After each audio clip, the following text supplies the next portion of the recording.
Why am I telling you? It's Joe should be telling you. He's the expert.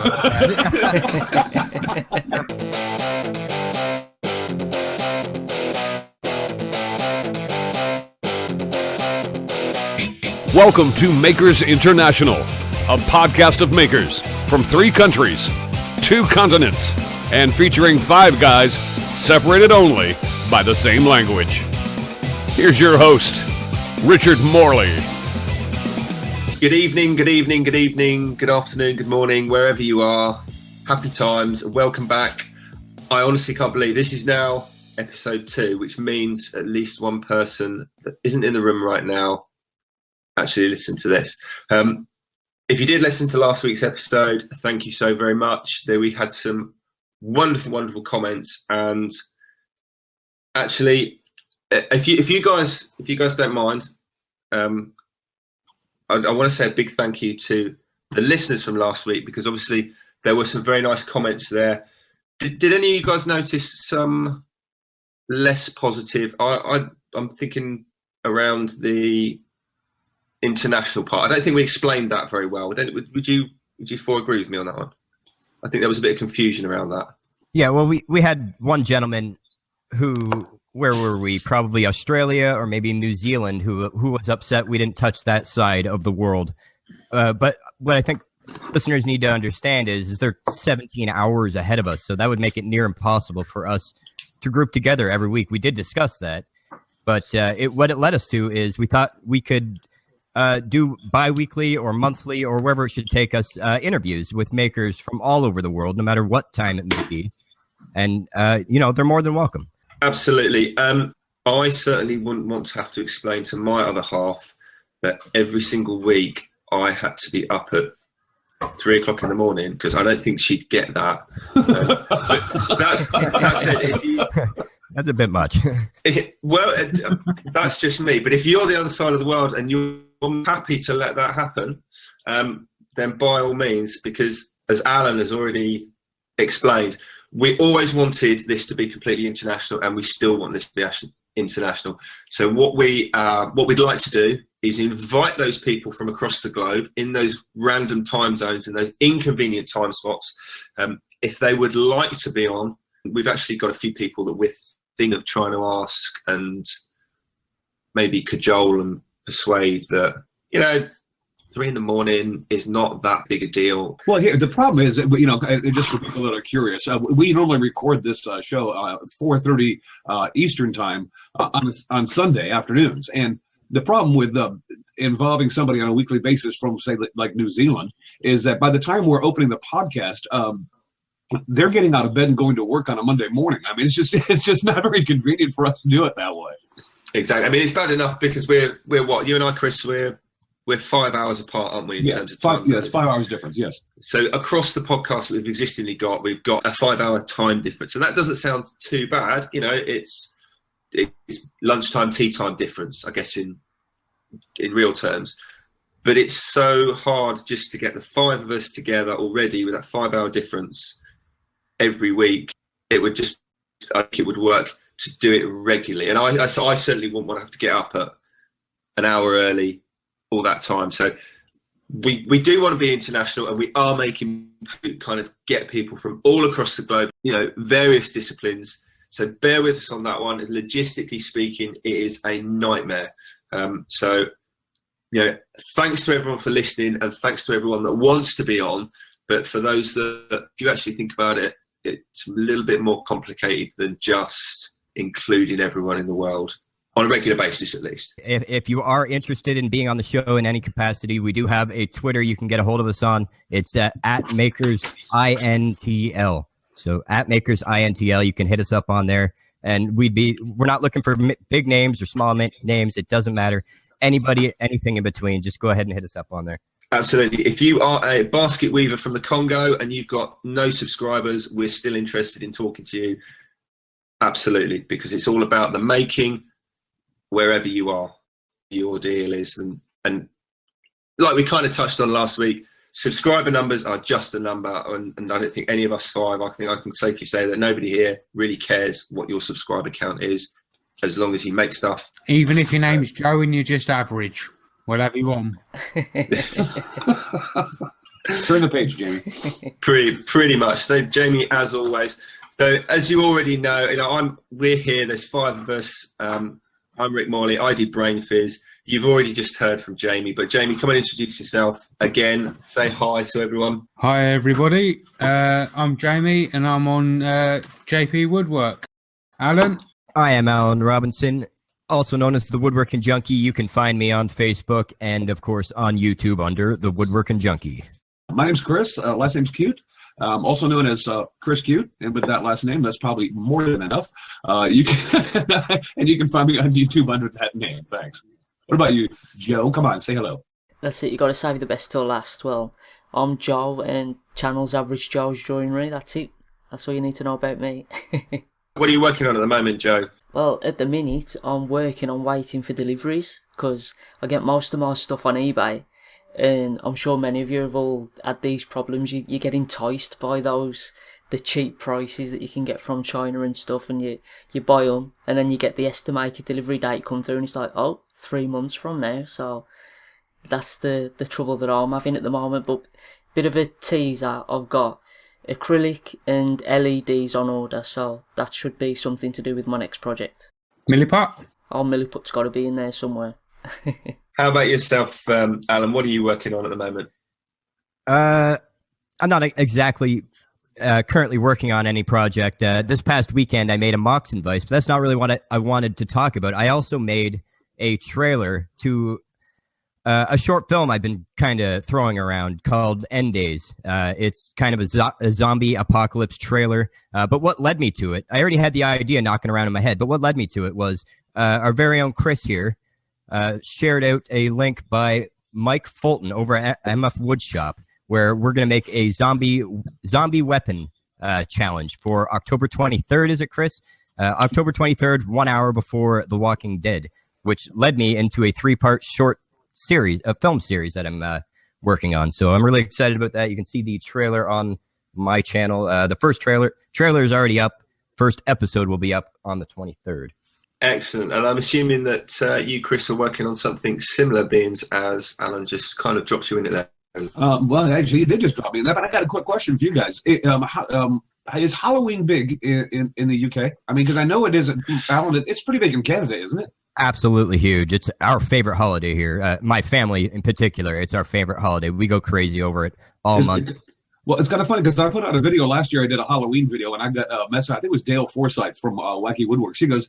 He's like, "What's the association between pumpkins and Halloween?" Because I mean, they don't celebrate the holiday. I didn't know if you guys, I didn't know if you guys celebrated the holiday or not in the UK. That's a good question. Somebody did ask me that when I put my trailer up. He was like, "Oh, well, we might start celebrating that in the near future." And he was from UK. And I was like, "What?" It's definitely getting bigger. Each year it seems to be getting bigger and bigger, but it's nowhere near what it's like in the States. I mean, when I was growing up, it wasn't really much of a big deal for me. I was always put off trick-or-treating. My family didn't like it and stuff like that, but now we get a lot more people coming knocking our doors, and there's a lot more decorations in stores, and the supermarkets are always full of pumpkins. So from that side of things, I think it's getting bigger in the UK. What about Richard and Jamie? What do you think? See, that's where me and Joe were different. See, I was never stopped from doing that sort of thing. Was always used to like fill old clothes with newspaper and like do like penny for the guy and things like that. Go trick or treating and all that sort of stuff to get candy or sweets. So yeah, I mean, it's like Joe said as well. Again, it's getting bigger and bigger. They always come up with crazy ways to make money in the UK versions of the dollar store. If the retailers can make money on it, it's going to be a big holiday. Absolutely. What about you, Richard? Is it big in your area? Well, I've got a kind of I don't know if we're going to have time for this, but this kind of brings me on to quite a funny story because I've sort of experienced it from both sides of what you're saying. So to say the UK, I'd say no, it's not really big in my area, but I don't really have anything. Well, most people don't have anything to compare that to. What's big, what isn't, and etc. Now, a couple of years ago, a friend of mine invited me over to his house in Toulouse in the south of France. And the day I got there was the day of Halloween. And I stayed over there a week, and we were plastering out all the walls in this old farmhouse and whatnot. And in France, and I thought in the UK, Halloween just wasn't big. But in France, it is so not big. It's like nobody even knows what Halloween is, because they do their celebration on the 1st of November. And I think they call it something like the Day of the Dead. So traditionally they'll go to the village cemetery, and they'll put flowers on family headstones and make a big deal of the 1st of November. Anyway, my mate's really big into Halloween. He's English and he loves it. He's like how I would equate to an American loving Halloween. Yeah. But he's in France that just really don't get it and understand it. But he's got these 2 little kids, and he's living in this tiny little French village. And he's like, yeah, we'll decorate the whole of the front of the house. And we've got pumpkins out the front, and we've got cobwebs everywhere and things hanging off the windows. And we're going to send our kids trick-or-treating through this tiny little sleepy southern French village. And I'm not kidding. The little old ladies, they kind of sit on the step and sweep it, and then just watch the world go by. And that's their life. They get up, sweep the steps, sit there, watch the world, go to bed, get up the next day, sweep again. And there's these kids all dressed as ghosts and witches and ghouls, and they're like, what? They're just totally detached from what's going on. And you see these 2 little kids come back with nothing, because nobody anywhere in the village has got to what do you want at 7 o'clock? Why are you banging on my door? Go away, small person. It was just hilarious. But no, so I'd say no, but okay, I can see it from both sides. Englishman. All right, so great. Now that we went down Halloween trail, no, Richard, my next video has nothing to do with Halloween. Aren't you glad I asked that question? Yeah, why not? Well, last week I put out a video on how to steam bend wood, and I steam bend pine in particular, because pine is very difficult to deal with in that manner. But this gets released on Thursday morning. So tonight, actually, I have a video coming out, and it's my contribution to Steve Ramsey's Maker's Care. Don't forget, guys, we all promised we'd do something for this, didn't we? Yeah, exactly. Yeah, to raise money for the Make-A-Wish Foundation. So yeah, I just went out in my backyard, grabbed a branch, and tried to figure out what I could make out of it. So I figured it out, and then that video will be out sometime tonight. So that's what I'm working on. A snake, a club to beat you in the head with. I don't have any pets, but I'll just make something for Jamie. Jamie, what are you working on? What am I working on? Well, actually, I've been doing the bowl for Andy Berkey, and I just finished that today. And really nice too, by the way. Oh, thank you very much.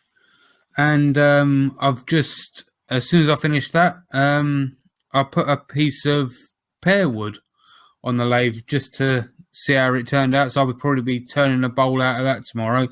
But I don't think I'll be recording that one, though. So Jamie, you use this mysterious milliput for the Berkey bowl. The Canadians don't know. Yeah, the Canadians don't know about that yet. What is a milliput?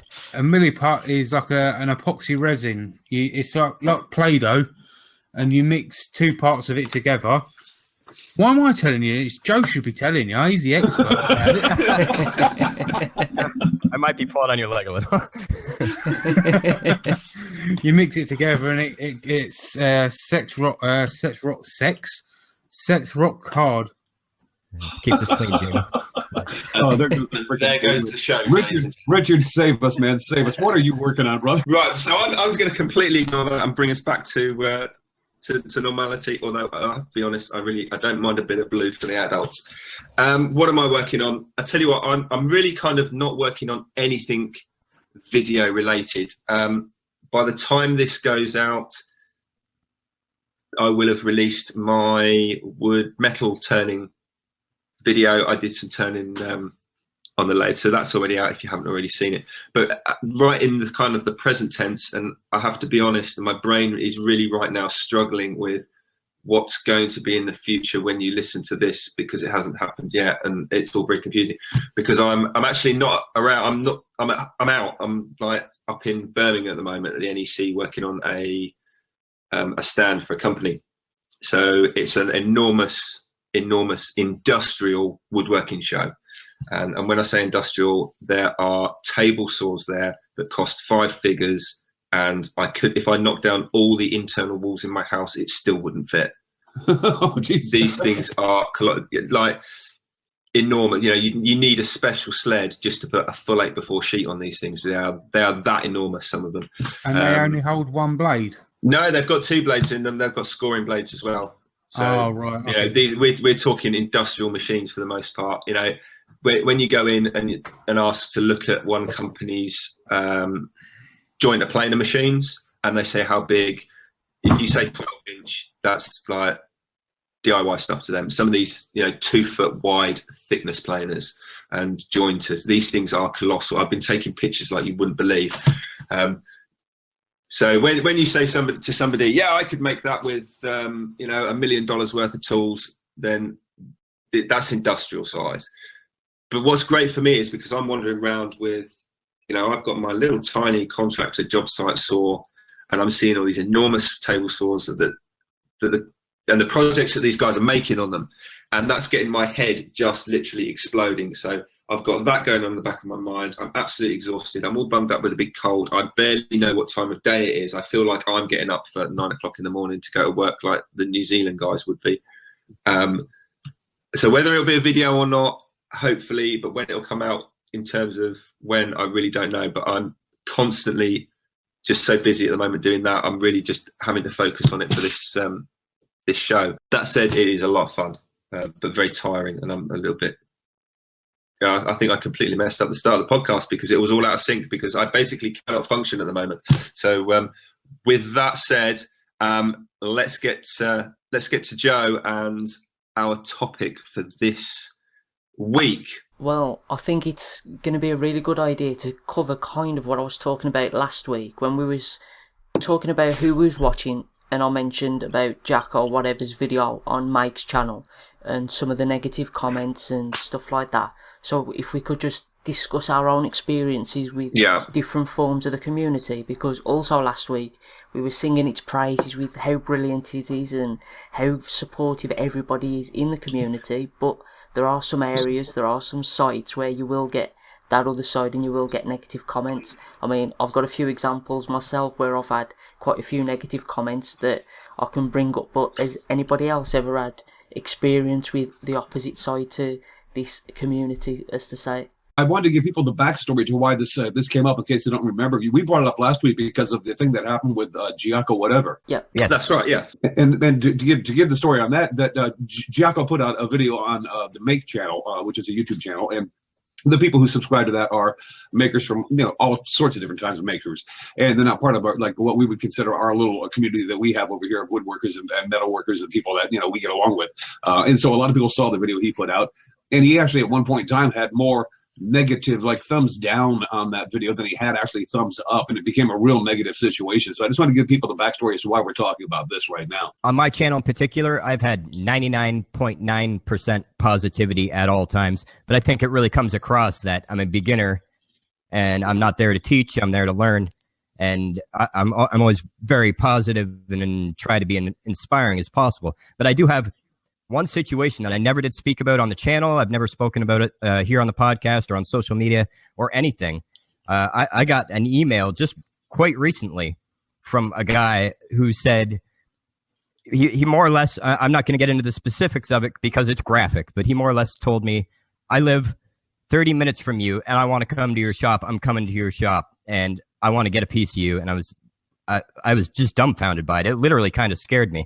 I recently put my, it's not a GoPro, what's it called, my Aztec camera up above the shop door even on my extra computer and started recording the outside of the shop. Like it literally put a bit of a fright into me. I blocked him on Google.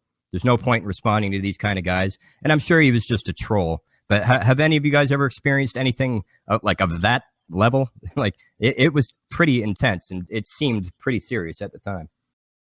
I've never experienced anything quite at that level, and wow, I hope nobody else, let alone anyone listening, is that is just insane. I'm struggling to come to put that into sense. I'll be honest, that is really extreme. Well, I wish I could tell you exactly what he said, but it was literally like sexual in nature. It was sick stuff. Like nobody wants anything to do. That's fine. That's fine, Alan. What you've explained thus far is more than enough information, I think, than just the generics of it are bad enough, my friend. And I say I've never experienced anything quite that bad. I have had some mixed comments, shall we say? And if we put that as the bar. We'll set Alan's as the bar as like insane, and then coming all the way down to kind of nice, if you will. There's sort of gradients in between that, and I've had people that have made comments that can be read as sarcastic, or they could be read as just a comment. You know, like, oh, that was all right, or oh, that was all right. That's not what you normally put out. I think you have to read some comments several times, or I do anyway, because if you say something to somebody in by the face, you could type it and read it in a completely different tone. You lose the tone, don't you, in writing? I've had some comments where people have not taken the video with its intention. I don't know if I'm explaining this well. The video that recently would have gone out, my metalworking, I don't do metalworking videos very often. I think I've done 2. So most people that watch me are expecting woodworking. And when you do something that's not the norm, I think people react more extremely to that rather than negatively. They're always sort of like, oh, that was different. It tends to be, oh, I didn't like that, or that was all right, or that was brilliant. Do you see what I mean? They tend to be more exaggerated. And I've had a few of those exaggerated comments, but I always try and tend to read them over several times and then work out what the mindset is, and then, okay, that's your view, that's fine, that's not offensive. If you're offensive, bye-bye. That's the end of it. I don't distinguish. As soon as somebody becomes offensive, they're gone. They're blocked, the comments deleted, because my kids may read those and I don't want them. They'll learn that stuff elsewhere, not where I am. Yeah. So when somebody's confused, I tend to be like, well, why? That's fine. Think like that. But why? Why are you thinking like that? Explain to me, because I want to understand, because that's your point of view and that's valid. Does it? So I tend to work on it that way, and then it can go either way from there. Sometimes they're, yeah, actually, I see what you mean. Or sometimes they see what they've done and they disagree with it still, and then it just becomes a torrent and then they're gone. So there's weird things that can happen. How about, I mean, Joe, you've put quite a few videos out now in terms of physical numbers. Yeah. So you're probably in a good position. I'm hoping, I'm trying to deflect away from me now and somebody else talk. Well, yeah, it's definitely hard to gauge what people are really thinking just from those written comments. But I've actually had a really good experience directly on YouTube and on Facebook. I've had one kind of offish comment on Twitter, but that was nothing to write home about. But the one time I made a copper pipe dining table. Now, it was the first time I'd ever worked with any metal of any kind, never mind copper pipe and all this lot. So I made it clear in the video, I'm no expert, nothing like that at all. And it was like, right, it's going okay. And all of a sudden, the video got a real big spike in views. No extra likes, no extra dislikes, no dislikes, no bad comments, nothing like that. And I was thinking, oh, perhaps it's got shared somewhere, somebody's liked it and shared it and something. And you have to wait a couple of days on YouTube until you can find out where the views are coming from. And I was there's a bit of lag with the analytics, isn't there? Yeah, there's like 48-hour delay or something like that. And I went down and there was something like 2,500 views have come from 4chan. Now, 4chan isn't a website that anybody should go and look at. You don't want to be going on there. But of course, I was curious to find out, right, what's it doing on this site? And I managed to find my video, and it was listed in a thread under stupid DIY, something like that. And there was all ripping into me basically, like, what's this idiot doing with all these tools? He should have cut his fingers off while he was doing that to do us all a favour. We should have set himself on fire with that blowtorch. Literally all going on like that.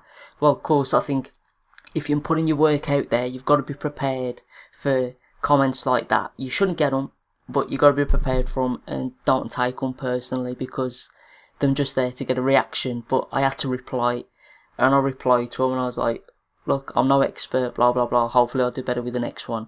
That wasn't good enough, so I just left it at that. But that was a completely different site, and that's what I've seemed to have noticed, is that you seem to have different kinds of communities with different sites. So, have you had any experiences like that, Jamie? Have you noticed, like, differences with sites or just negativity in general? I'll be totally honest with you. I mean, on my YouTube, even on any of my social media pages, may it be Instagram, Twitter, or YouTube, I've not had one negative comment on anything I've ever posted. Not one. Why? I don't know, because me personally, I think some of the stuff that I've done is far from perfect, but then most makers are their own biggest critic. So, but I mean, I don't know why. I think that there's trolls out there just because they want to be trolls. I think it's just a case of just live with it, basically. People are pretty brave behind their computers. Yeah, absolutely. It's all right sitting there in front of a keyboard, acting all high and mighty, but they would never say it to your face, you know. So, yeah, I mean, you get a lot of comments like that, and you have to read into it. I guess, and it's kind of like how you were talking, Richard. It's really difficult sometimes to decipher text the way that it is truly intended. Sometimes it's just a misunderstanding on your part as to what the person is actually saying to you.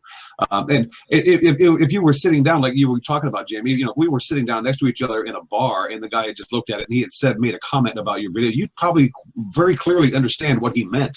And so it's a little difficult sometimes, I guess. Yeah, absolutely. I try not to get fixated on this whole negative comment thing. It's just a comment one way or the other. And the reason I try and do that now is fairly early on, like in the first 12 months or so that I was doing this, somebody made a comment that wasn't a negative comment, but I read it wrong to the point that I mixed two words apart, swapped two words around, so that I'd read it negatively. And I'd responded to it as if it was a negative comment. Yeah, it's straight like a complete backhander. And when the guy then replied to me, I was like, well, hang on a minute. No, that's not what I said.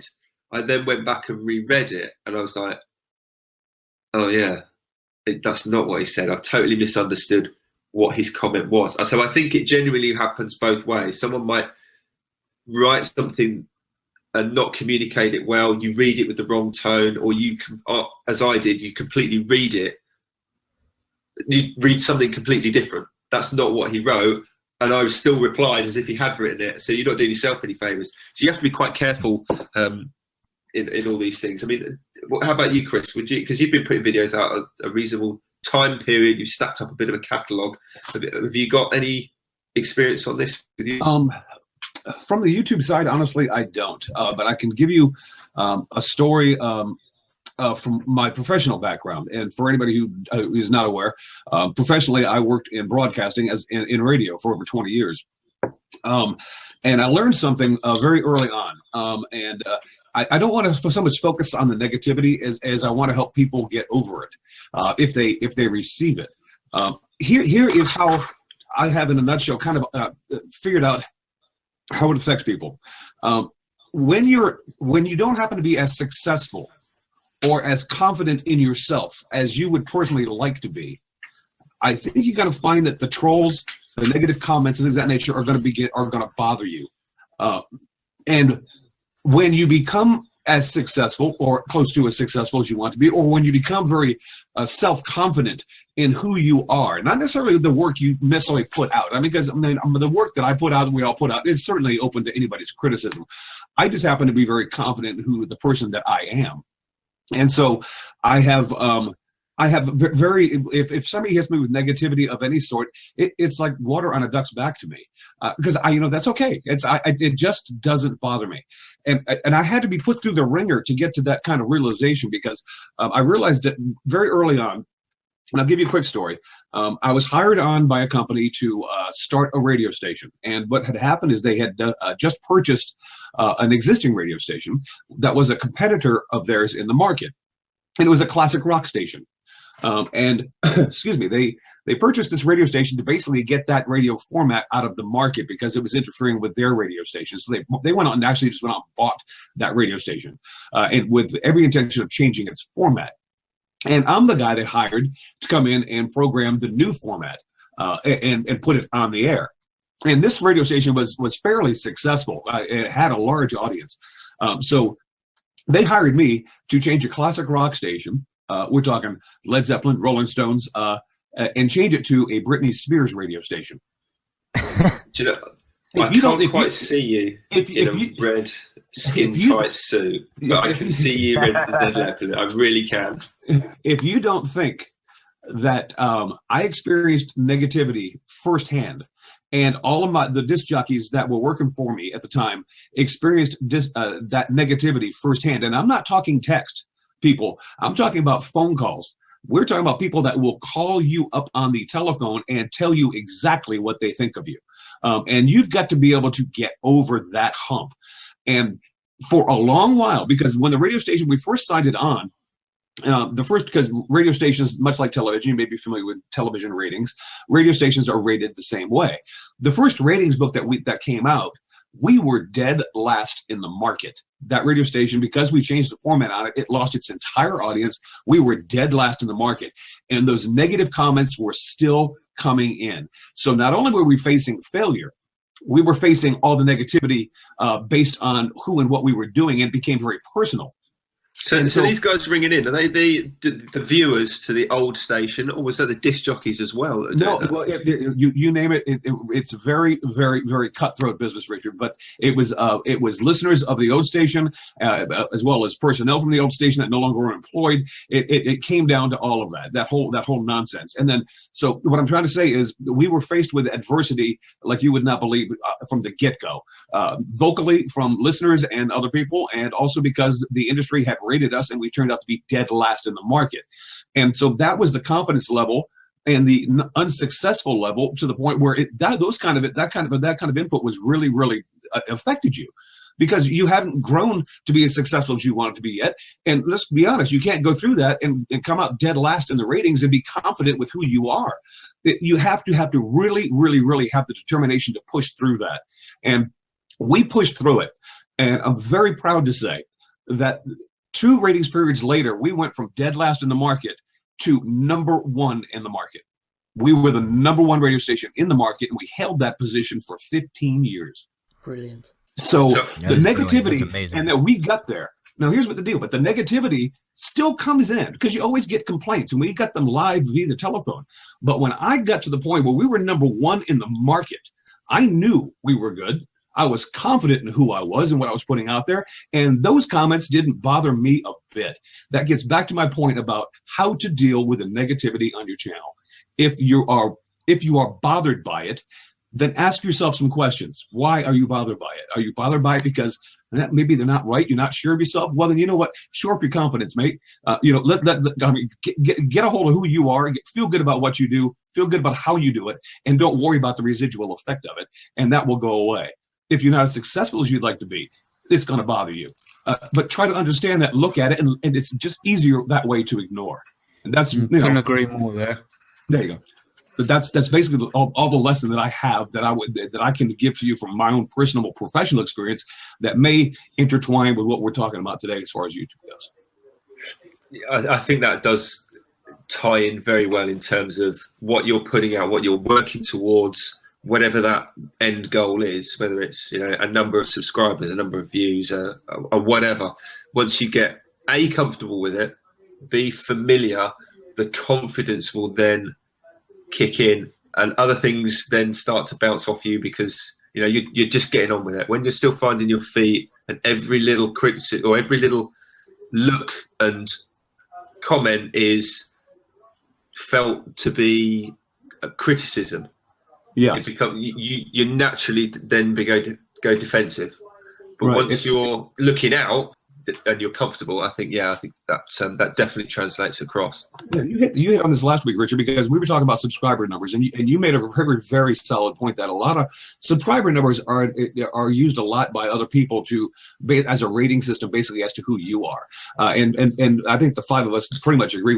I mean, I don't care about subscriber numbers personally. I don't care how many I have. I don't care how many you have. What I care about is, do I like what you just did?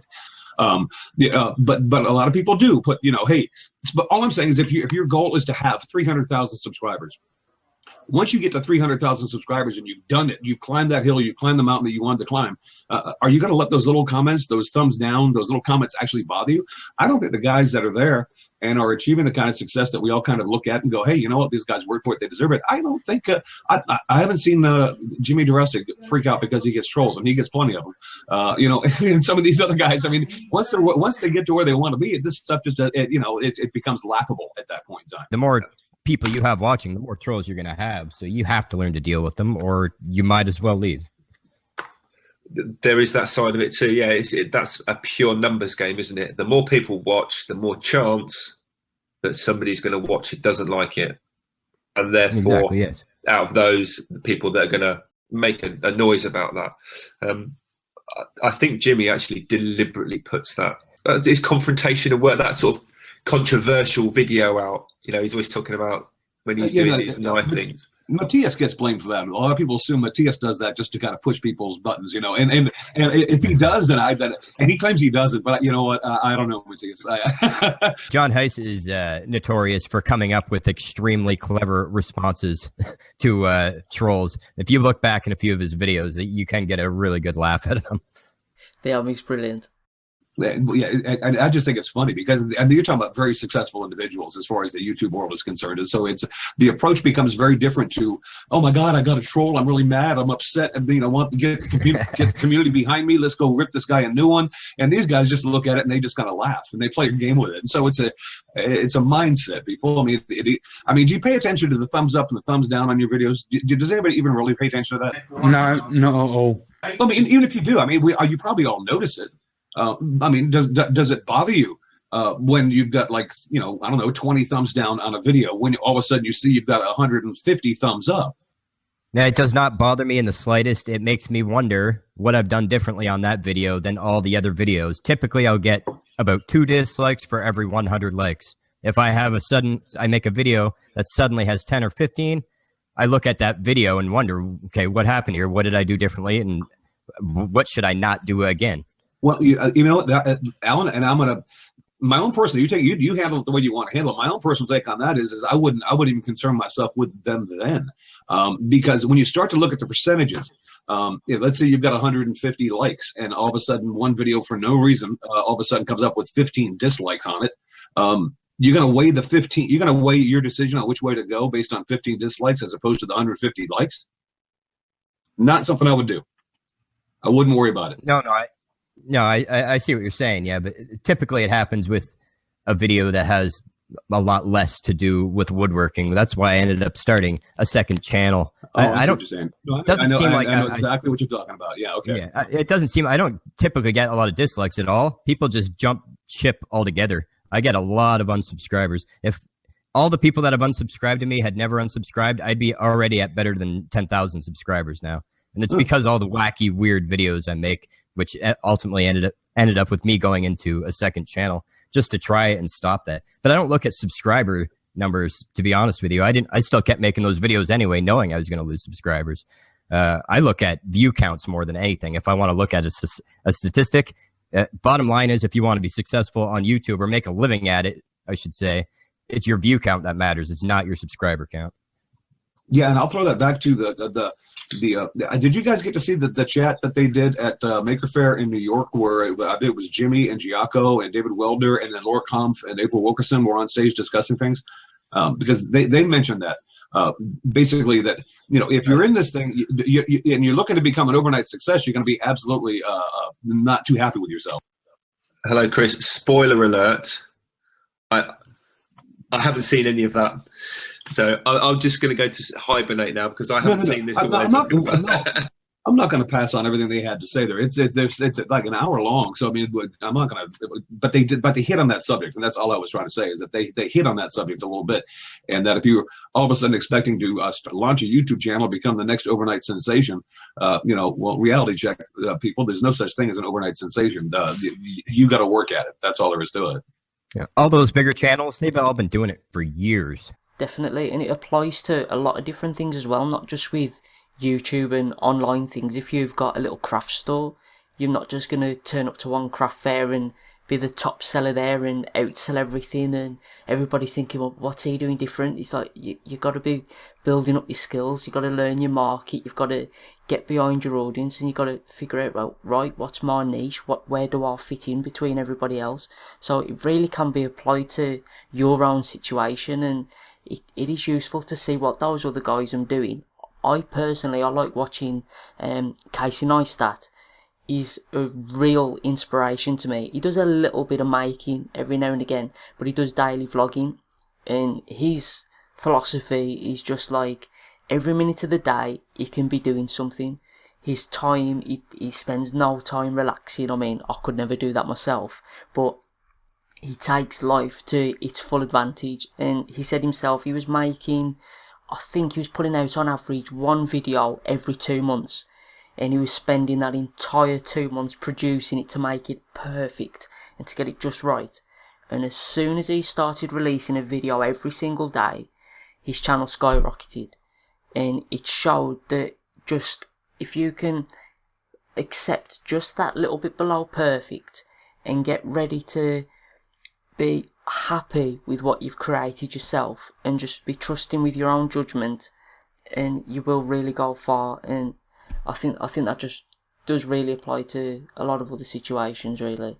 Absolutely, and you've got to remember that when you're getting this negativity and all these odd things are happening, it's not all negative. And going back to what happened to Jacko, the support that the community then pulled in, because everyone's experienced all these ups and downs and thumbs downs, and they've got comfortable, and then they bring it all back in and they start making a thing of it. And it's almost like going back to the John Heiss unique way of responding to these negative things. Do you know what I mean? It's like what Tim Sway did with his video in response to that. And now everyone's making concrete projects and USB projects. And it's like basically everyone turning around and sticking their fingers up to the people that, and whatever negativity seems to come our way, somebody somewhere within that group, that sort of core community, for want of a better expression, seems to go, do you know what?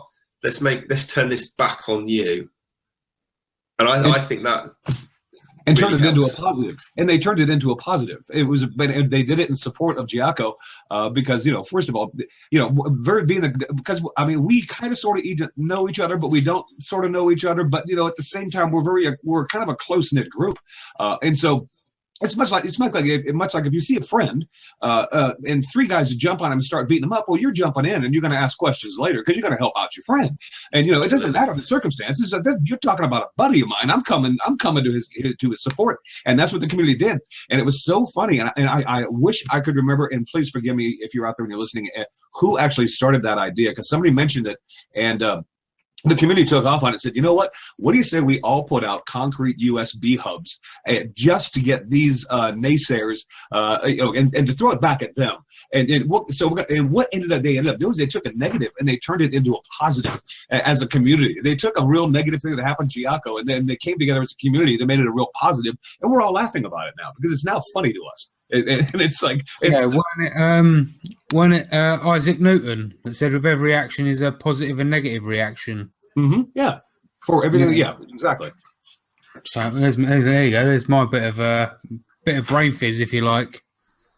I think you'll find he said for every force action there is an equal and opposite force reaction. But that's There you go. I stand corrected. Yeah. Physics nerd.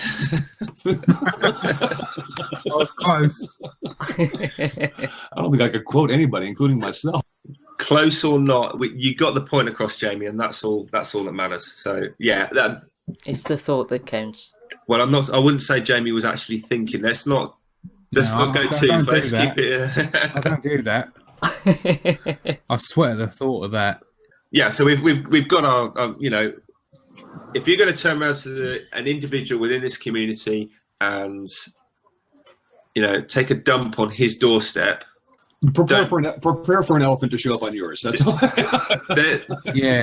there is that potential, and I really like that. I think the only way we could have the community could have reacted to that in an even sweeter way, rather than the reaction that it did have, was if some company comes up, some USB company or some like Hanson, the concrete firm, let's do this massive worldwide challenge, and there'll be free giveaways of electronics and cement mixers, and it ends up on CNN and.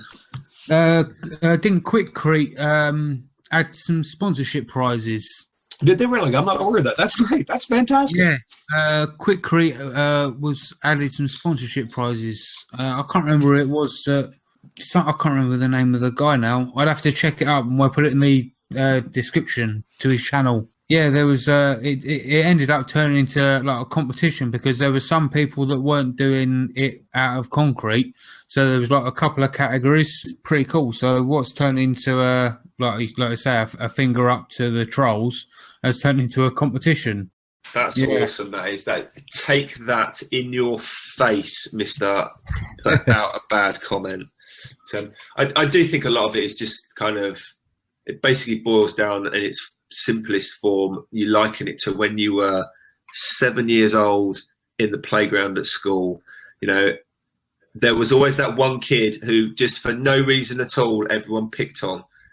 Or one person picked on, and their friend picked up on that and picked on. Before you knew where it was, there were half a dozen people picking on this one kid.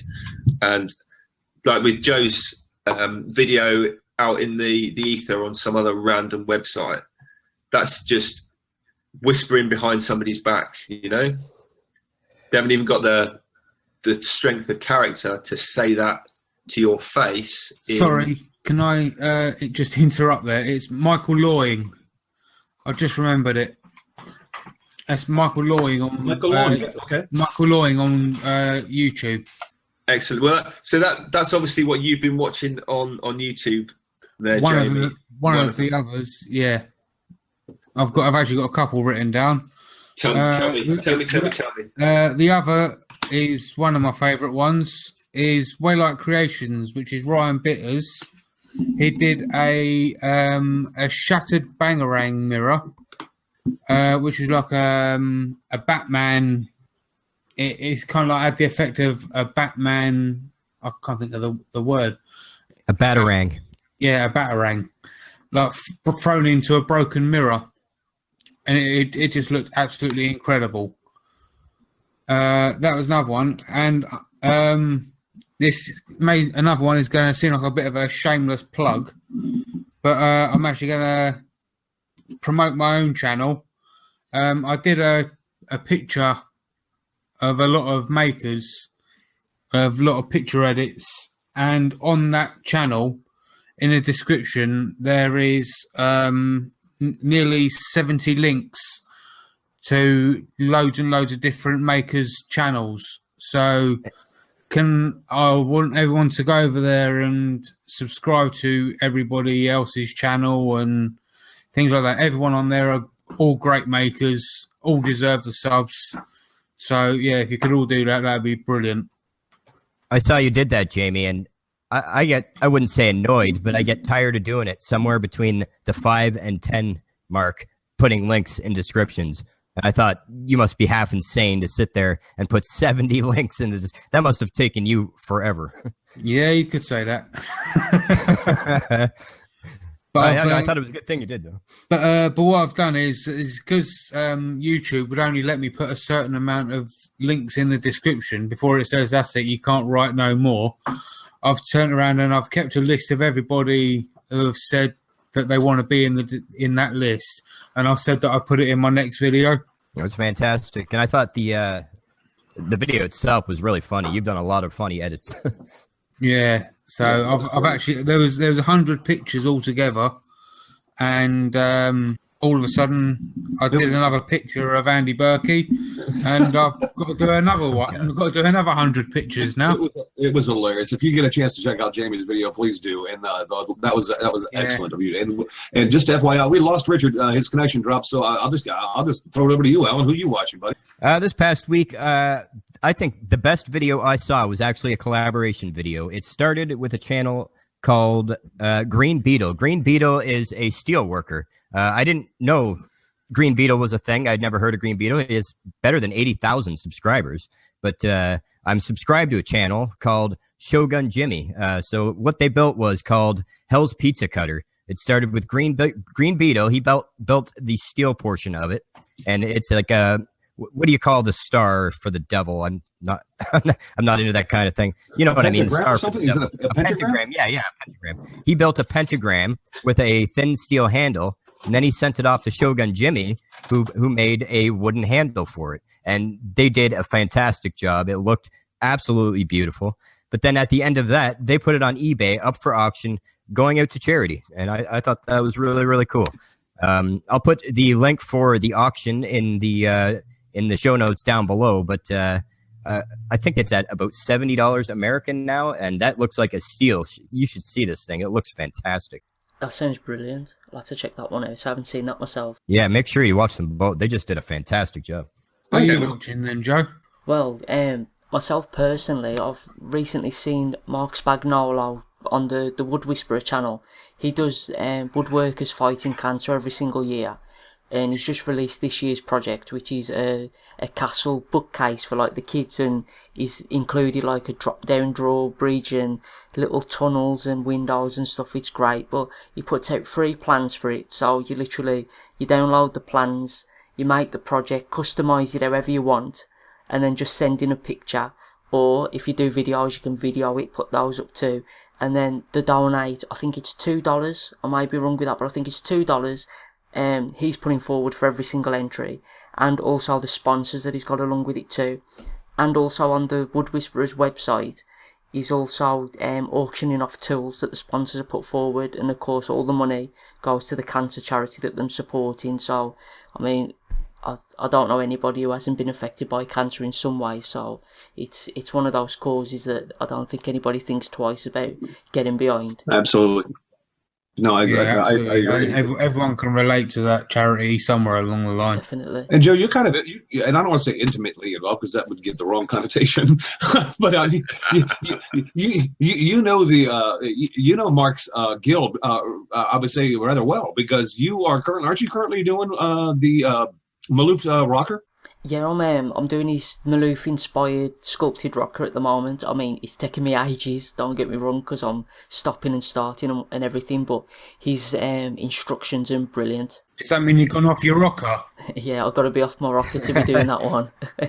But no, his step-by-step instructions, he makes it very simple to follow, and especially for an average Joe to do anyway, so I could definitely recommend everybody checking out those, because they might look intimidating, and don't get me wrong, they are intimidating, the quality and top notch, but follow it step by step, and it's not as hard as it looks.